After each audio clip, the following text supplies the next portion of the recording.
የተከበረው ምክር ቤት አባላት እንዳነሱት የከተማችን የአገልግሎት አሰጣጥ ችግር በመሰረታዊነት ለመፍታት በባለፉት የለውጥ ዓመታት በርካታ ስራዎች የተሰሩ ቢሆንም ባሳለፍነው 2019 በጀት ዓመት ግን በመሰረታዊነት የአገልግሎት አሰጣጥ ችግሩን ትራንስፎርም ሊያደርግ የሚችል የመሶብ የአንድ ማዕከል ዲጂታል የመንግስት አገልግሎት ወደ ተግባር የገባበት ሁኔታ አለ። እንደ አዲስ አበባ በሀገር አቀፍ ደረጃ ይፋ እንደተደረገ ፈጥነን በተሟላ መልኩ ሀገራዊ ስታንዳርዱን በጠበቀ መልኩ ተግባራዊ ማድረግ የጀመርንበት ሁኔታ ነው ያለው። በ11 ማዕከላት ወደ 25 የሚሆኑ የፌዴራልንም የከተማ አስተዳደሩንም ጨምሮ ተቋማት ወደ 150 አገልግሎቶች እየተሰጠ ያለበት ሁኔታ ነው ያለው። በስካሁኑ ሂደት ተበታትነው የነበሩ አገልግሎቶች ወደ አንድ ሰብሰብ ማድረግ በመቻሉ የህዝብን እንግልት መቀነስ የተቻለበት ሁኔታ ነው ያለው። አንድን አገልግሎት የተለያዩ ተቋማት ላይ ሄዶ ለማግኘት የነበረውን የጉልበት፣ የሀብት፣ የጊዜ ብክነትን ማስቀረት የተቻለበት በተሻለ የስታንዳርድ ደረጃም አገልግሎት መስጠት የተቻለበት ደረጃ ላይ መድረስ ችለናል።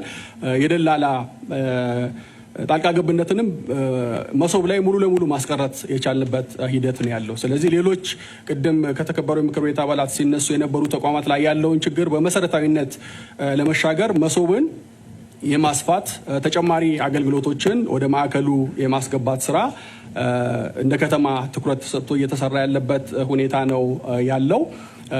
ከተጀመረ ጊዜ ጀምሮ በየጊዜው አዳዲስ ተቋማትና አገልግሎቶች ተለይተው በቴክኖሎጂ የተደገፉ እንዲሆኑ በማድረግ ዝግጁ በሚሆኑበት ጊዜ ወደ ማዕከላቱ እንዲገቡ እየተደረገ ያለበት ሁኔታ ነው ያለው። በዚህ የክረምት ወቅትም እንደ ከተማ ተገምግሞ በተመረጡ እና ልዩ ትኩረት በሚፈልጉ ሴክተሮች ላይ ተጨማሪ የቴክኖሎጂ ልማት ስራዎችን በመስራት ወደ ማዕከላቱ እንዲገቡ የማድረግ ስራ እየተሰራ ነው ያለው። ከነኚህም ውስጥ ሁለቱ የመሬት ተቋማት የገቢ ተቋማችንና ግንባታ ፈቃድ ልዩ ትኩረት ተሰጥቷቸው ተጨማሪ አገልግሎቶች ወደ ማዕከሉ እንዲያስገቡ የማድረግ ስራ እየተሰራ ነው። እነኚህ ተቋማት የተወሰኑ አገልግሎቶች ይዘው ወደ ማዕከሉ ገብተዋል። ግን ደግሞ ሰፊ የህዝብ ቅሬታና ምሬት የሚነሳባቸው አገልግሎቶችን ከማስገባት አንጻር በትኩረት እየተሰራ ነው። በባለፈው ሳምንት መሬት የኢካርታ እስካሁን ድረስ አልተጀመረም ነበረ። ከባለፈው ሳምንት ጀምሮ ወደ ተግባር የተገባበት ሁኔታ አለ። የሁለቱም ተቋማት የኤሌክትሮኒክ ካርታ ማተም የጀመርንበት ሂደት አለና ውዝፍ የካርታ ጥያቄዎችን በሁሉም የመሶብ ማዕከላት ስናሰፋ ችግሩ ሊፈታ የሚችልበት ሁኔታ እንዳለ ማንሳት ፈልጋለሁ።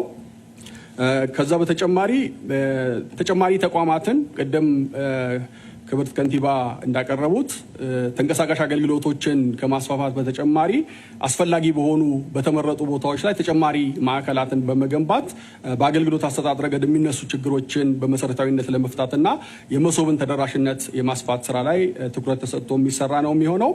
አሁን ላይ ባለው የአገልግሎት አሰጣጥ ሂደት ላይ ቅድም የተከበሩ ዶክተር ኢቴሳ እንዳነሱት አልፎ አልፎ የሲስተም መቆራረጥ የኔትወርክ መቆራረጥ ችግር እያጋጠመ ነበረ። ያንን በመሰረታዊነት ለመፍታት ኦልሬዲ ዲዛይን የተደረገ ነገር አለ።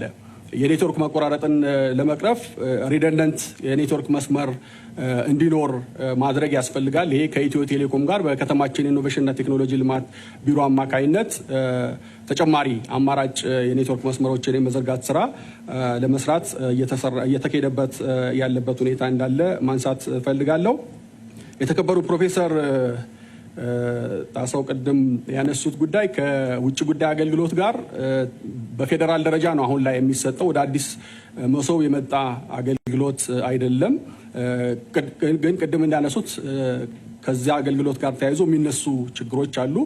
በቀጣይ ወደ አዲስ አበባም ሊመጣ የሚችልበት ሁኔታ እንዳለ እየተነጋገርን ነው። ይሄ ችግር እንዲቀረፍ ከሚመለከታቸው ጋር እኛም የምንነጋገር መሆኑን ለማንሳት ፈልጋለሁ።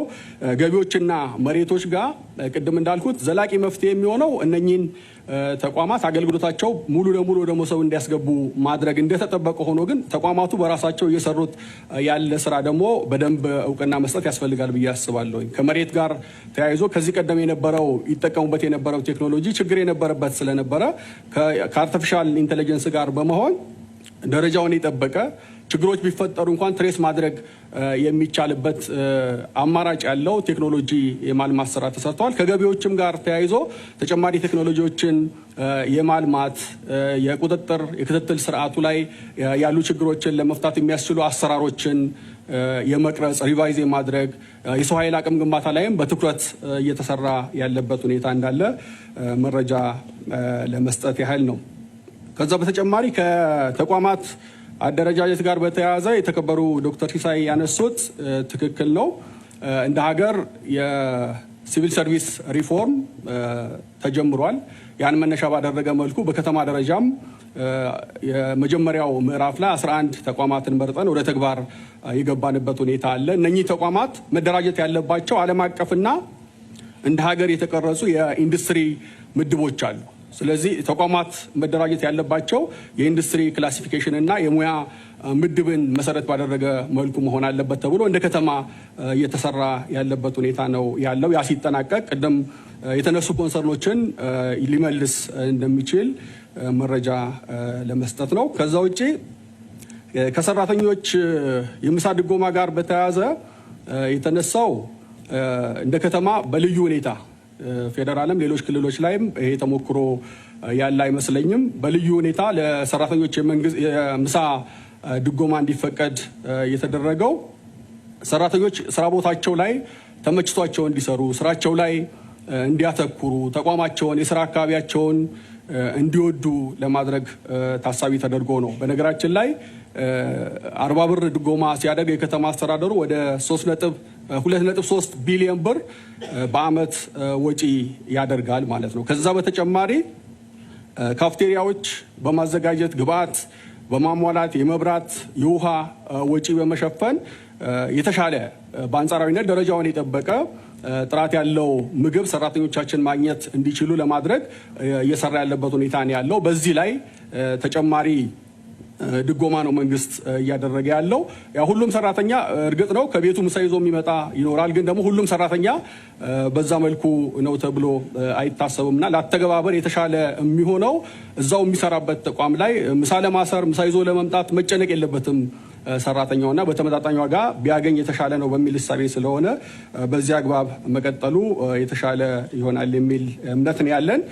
ከተቋም ግንባታ ጋር በተያያዘ የተነሱ ሀሳቦች አሉ።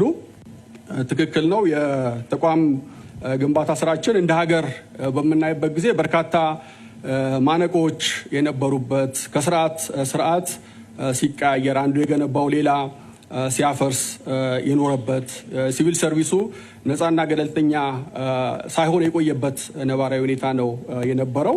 ሁላችሁም እንደምታውቁት ከለውጡ ጀምሮ እንደ ሀገር የተቋም ግንባታ ስራ እንደ ቁልፍ ተግባር ተይዞ ሲሰራ የነበረበት ሁኔታ ነው ያለው። እንደ ከተማችንም በባለፉት የለውጥ ዓመታት የከተማ አስተዳደሩ ቁልፍ ተግባር ተደርጎ ሲሰራበት የቆየበት ሁኔታ ነው ያለው። በዚህም ከአደረጃጀት አንጻር ተቋማት የተሰጣቸውን ተልዕኮ መወጣት እንዲችሉ በሚያስችል መልኩ ማሻሻያ ተደርጓል።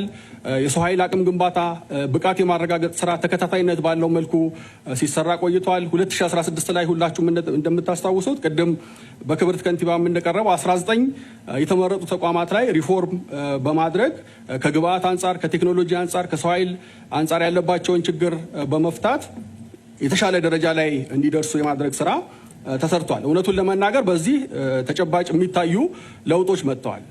አሁን ላይ እንደ ከተማችን ቅድም ሪፖርቱ ላይ እንደቀረበው የመጡ ለውጦች በተቋማት አቅም ጭምር የመጣ እንደሆነ መውሰድ ያስፈልጋል። በተወሰኑ አመራሮች ላይ የተንጠለጠለ ነው ብሎ መደምደም ይቸግራል። የሚቀር ነገር አለ። ቀጣይነት ባለው መልኩ ያው የተቋም ግንባታ ስራ ሂደት ስለሆነ ቀጣይነት ባለው መልኩ መስራት ያለብን ስራ አለ። ግን ደግሞ ተቋማችን አቅማቸው እየተገነባ ሊጠሩ የሚችሉ ተቋማት አሉ። በጣም በተሻለ ደረጃ ስራቸውን ተልዕኳቸውን እየተወጡ ያለበት ሁኔታ እንዳለ ቢያዝ የተሻለ ነው የሚል ሀሳብ አለኝ። ከወረዳዎችም ጋር በተያያዘ ሁሉንም በጥቅል በዛ ደረጃ ናቸው ብሎ መደምደም ይቸግራል። በወረዳ ደረጃ አመራሩ ኮሚትድ ሆኖ ህዝብን ለማገልገል ቢሮ ውስጥ ጭምር እያደረ ውጭ ጭምር እያደረ የሚያገለግልበት ሁኔታ አለ። ግን እዚህም እዛም የሚስተዋሉ ችግሮች ደግሞ ሊኖሩ እንደሚችሉ መውሰድ ያስፈልጋል። እነኛን በየጊዜው እያዩ ማረም ማስተካከል ተገቢነት እንዳለው እንወስዳለን። ግን ደግሞ አጠቃላይ በወረዳ ደረጃ ያሉ መዋቅሮቻችን ይሄን ሊጎላ ችግር አለባቸው ብሎ መደምደሙ አስቸጋሪ ያደርገዋል። በመጨረሻም ከአመራር አካዳሚ ጋር በተያያዘ የተነሱ ሀሳቦች አሉ። ያው የአካዳሚው እኔ የቦርድ አባልም ነኝ። ከሰው ኃይል አንጻር ከተቋሙ ባህሪ አንጻር በቋሚ ሰራተኛ ብቻ አይደለም ተቋሙ አገልግሎት የሚሰጠው ወይም የተሰጠውን ተልእኮ ሊያሳካ የሚችለው በቋሚነት የሚቀጠሩለት ሰራተኞች ያስፈልጉታል። ከዛ ውጭ ደግሞ ከዩኒቨርሲቲዎች ከተለያዩ ባለሙያዎች ጋር በጋራ የሚሰራቸው በጊዜያዊነት የሚሰራቸው ስራዎች እንዳሉ ታሳቢ ማድረግ ያስፈልጋል። ሌሎች ተቋማትም ተመሳሳይ አቻ ተቋማትም በዛ መልኩ እየሰሩ ስለሆነ ማለት ነው። ከዛ ውጭ ለስራ ወሳኝ የሆኑ የሰው ኃይሎችን ከማሟላት አንጻር ችግር አለ ብለን አልገመግም። እኛ በቀረበው መሰረት ልዩ ትኩረት ተሰጥቶ ለመፍታት ጥረት የተደረገበት ሁኔታ አለ። ከፋይናንስም ያው እንደ አዲስ አበባ አሁን የዝግጅት ምዕራፍ የተግባር ምዕራፍ የምንልበት ዘመን ተሻግረነዋል። የተግባር ምዕራፍና የዝግጅት ምዕራፍ አንድ ላይ አቀናጅተን የምንሄድበት ሁኔታ ነው ያለውና ከበጀትም አንጻር ከዝግጅት ምዕራፍ በኋላ በጀት የሚለቀቅበት ነባራዊ ሁኔታ እንደ ከተማችን የለም። ሁላችንም ተቋም እንመራለን። በጀት ምን ጊዜ እንደሚለቀቅ እንዴት እንደሚለቀቅ የምናውቀው ስለሆነ ማለት ነው። ይህ እንደተጠበቀ ሆኖ ከተቋሙ ፋይዳ ጋር በተያያዘ እኛ እንደ ከተማ የምናስበው ድግግሞሽም ያለበት ሁኔታ አለ። አሁን እዚህ በቅርባችን የአፍሪካ የልቀት አካዳሚ አለ። በዋናነት አመራሩን ኤምፓወር የማድረግ ተልእኮ እየሰራ ያለ ተቋም ነው። ያ ተቋም ለከተማችንም ጭምር አገልግሎት የሚሰጥበት ሁኔታ እንዳለ ታሳቢ መደረግ አለበት። ከዛ በተጨማሪ የሲቪል ሰርቫንቱን ብቃት የሚያረጋግጥ እና ሰርቲፋይ የሚያደርግ ተቋም ደግሞ በከተማ አስተዳደሩ በደንብ እንዲቋቋም ተደርጓል። የሲቪል ሰርቫንቱን አቅም የመገንባት ስራ ሙሉ ለሙሉ በዚህኛው ተቋም የሚሸፈንበት ሁኔታ ነው ያለውና በቀጣይ ከተማ አስተዳደሩ የመልሶ ማደራጀት በሚሰራበት ጊዜ የአመራር አካዳሚውን ጉዳይ የሚያይበት ሁኔታ እንዳለ መረጃ ለመስጠት ነው።